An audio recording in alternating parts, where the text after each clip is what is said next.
Hey guys, Whitney from the Holiday Homestead here. I wanted to do a video on our winter garden.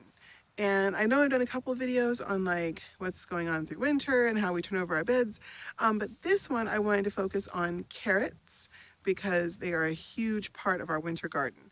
Let's see here. So the first thing that I learned about growing carrots was that they need light, soft soil. So we live up here in the woods of Sierra Nevadas, and the soil gets very compacted and very clay and very sandy and rocky, and it's not great. So for a while, I thought that it was going to be really hard to grow carrots out here because of that.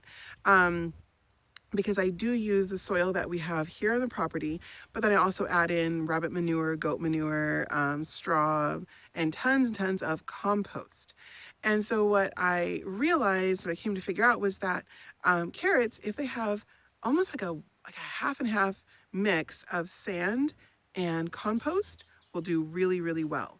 And so that is what I have put into all my carrot beds, which I will show you. So the first thing I'm going to show you though is my compost. So a lot of you guys may know from my previous videos, I usually make compost in my chicken coop where I put a layer of like a 4 to 6 inch layer of wood chips on the ground in the kind of central area around like the coop and the run and all that. And the chickens, over time, they poop on it, they scratch it, they go through it, and they turn it over really well. And so in about 6 months, if I add some water to it fairly regularly, about 6 months, it turns into this just like chocolate cake of compost. It's beautiful stuff. So that is how I get 90% of my compost. The other 10% of compost actually comes from a regular compost pile that I don't really turn all that often because it's hard. It just is, and it's smelly as work. And anyway, I've got enough to do. So no, I just don't turn it, but I do layer it, and then I let one pile set, and I work on another pile and layer it, and let that one set, and I go back to the first one. So I do kind of go back and forth, but I'm not huge into turning compost.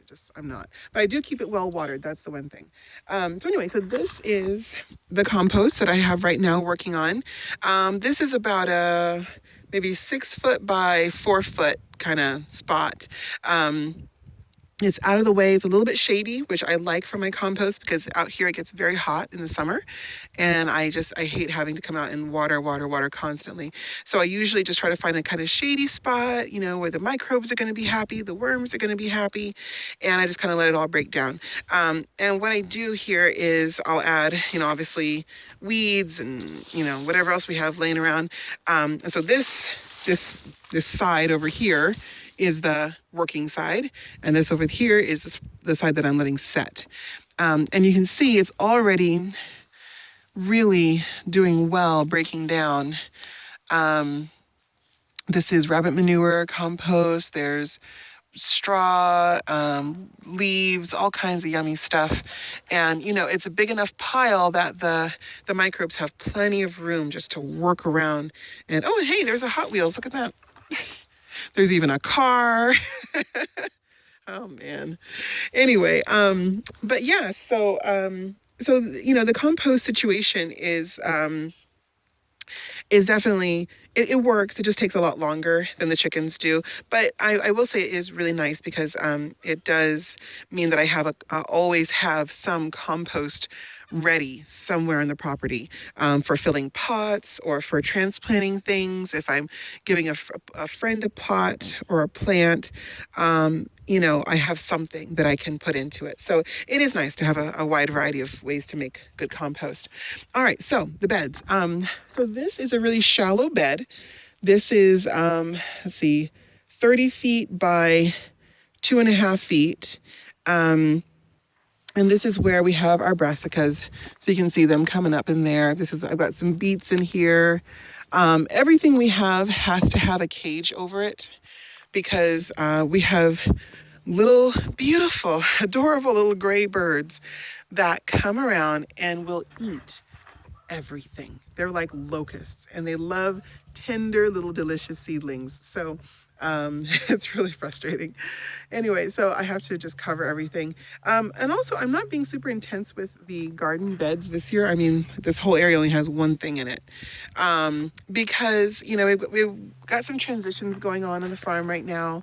And so I'm not investing a ton of time into the garden right now. I'm just kind of letting things reseed on their own. I'm using what was already there, and I did grow some things specifically that I know we're going to eat soon. I'm just not putting a lot into it anyway. But so these, I'll back up. So these are the carrot beds, and they are let's see. I want to say like two and a half, almost 3 feet tall. And it's a 4x4 square rectangle, roughly. And they are filled with, oh gosh, soil from our hillside. So that's disintegrated granite and sand and weeds and whatever else. And then layered in with cardboard to smother the weeds in it, and then rabbit manure, goat manure, a little bit of chicken manure, I think some horse manure in here too, but layered, layered, layered. So there's always that mix, that intermingling of sandy, clay kind of soil, but then also the manure that is really going to provide nutrients. And then of course, compost obviously kind of worked in there as well.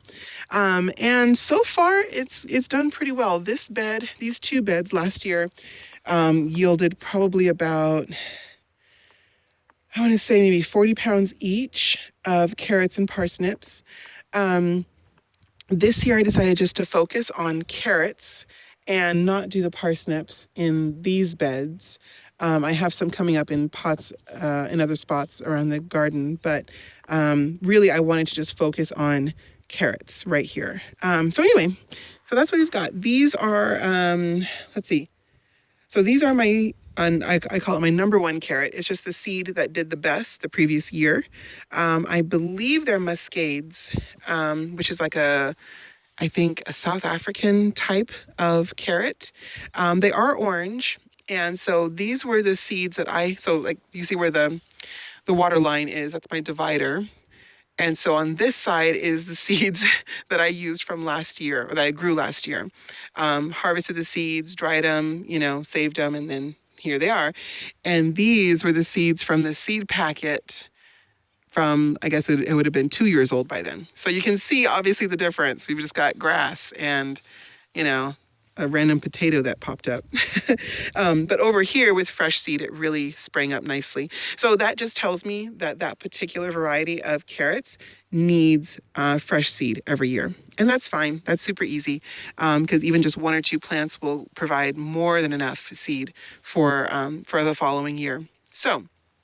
And so the other thing too is when I'm growing carrots, I don't thin them right away. So a lot of times people say, okay, when they are, like 2 inches tall, you're supposed to come out and thin them. And that is necessary to thin them because they do get overcrowded. They're very tiny seeds and it's hard to get the seed placement, just right, especially when they're just like these tiny little things. So yeah, they do need thinning, but the difference is I thin my carrots when the carrot is a little bit bigger because a carrot is edible at any size or any age of its life. I mean, once it gets to have a little yellow root or orange root or whatever color your carrots are going to be, it's edible. And so my theory is if I take them or I pull them when they're 2 inches tall, they're kind of I'm wasting seed ultimately. I'm not getting anything out of that seed. But if I wait until the root is, I don't know, size of a baby carrot, then I have a whole collection of baby carrots. And then I can then again when they're a little bit bigger and I have, medium-sized carrots, teenage carrots, I guess. I don't know, adolescent carrots. Anyway, so there's a little bit of value each time you're sowing seeds. And I mean, it's always kind of sad when you have to thin seeds anyway because it's wasting, that seed. But if you can at least get something out of it, I say why not? And so far it's worked pretty well. Um, and yeah, like, early winter, we have little baby carrots on our plate and they're tasty. And they're often much sweeter and more tender than the older carrots. So that's like a little treat as well. Anyway, so these guys here, there's so many weeds. Ooh, so much grass. So see, like these right here, this needs to be thinned, but there's really nothing on there yet. I might thin that just a little bit to make sure I get something baby-like. But see, like these guys here, I'm gonna let these grow. They're doing okay, and we'll see how much they get. Now I will pull the grass. That's the thing, because the grass just chokes everything out, and it just makes it too difficult even for the little babies to get started. So I'll usually pull all the grass and then save that for the chickens and throw that in on my way back up to the house. So that's growing there. And then this random potato that has no business being here, but I saw him come up and I thought, well, if he wants to try, I'll let him. Anyway, and then this side is Uzbek carrots. They're I think a Mongolian variety that are yellow and very short and kind of thick and stubby, but they taste amazing and they produce really well. They keep really well, and they're just a delight. So I sowed again half and half on either side of my water line. I sowed fresh seed from last year and then old seed from 2 years before. And you can see a little bit less germination. I got a little patch here, but this side did pretty well with that fresh seed. And so it just depends. I mean, obviously, if old seed is all you have, then all it means is that you just sow a bit thicker so that you make sure that you are getting a decent germination rate for your efforts. So yeah, I mean, it really isn't bad to use old seed. You just have to think about what you're going to get out of it and try to plan ahead based on that. All right, and then these are oh gosh, I think these are I'm probably going to mangle the name, but Pusa rudas, I think. And they're like a Middle Eastern variety. These actually came up as volunteers because this was the pot that I used to get the seeds harvested. And these just sprang up as a result. I have a whole bag of seeds in the house, but these guys decided to stay right here and grow again. So that's just fine. And I just figured, hey, it's seeds I didn't have to work for. So, and then I've got some collard greens here in pots that I'll probably give away. And then this collard green has a ton of carrots popping out from under it. I'm not sure what kind they are. I have to look at my book, but they're determined to grow. So I'm not going to crush their dreams. Anyway, so yeah, so that's basically it for growing carrots. I've always enjoyed growing carrots because, like I said, I struggled with them at first, trying to figure out how to make the soil just about right. But basically, every year I just come in and just fluff the soil before I sow it, and then just keeping an eye on them and pulling the weeds. But if you get like a good half and half, a little more, a little less of sandy, kind of poor quality soil with a decent amount of compost and manure, it makes all the difference. And your carrots are going to come out a lot straighter because the sand makes it easy to push through the soil, because sometimes compost can get a little, kind of boggy. And then the compost helps to retain the moisture, give tons of nutrients, just feed that plant constantly. And I've had amazing results where, I've gotten some really good sized carrots that kind of I could see almost the progression of my of my learning how to mix the soil well and how to fluff it before I put the seeds in, because the results really do come out in the produce.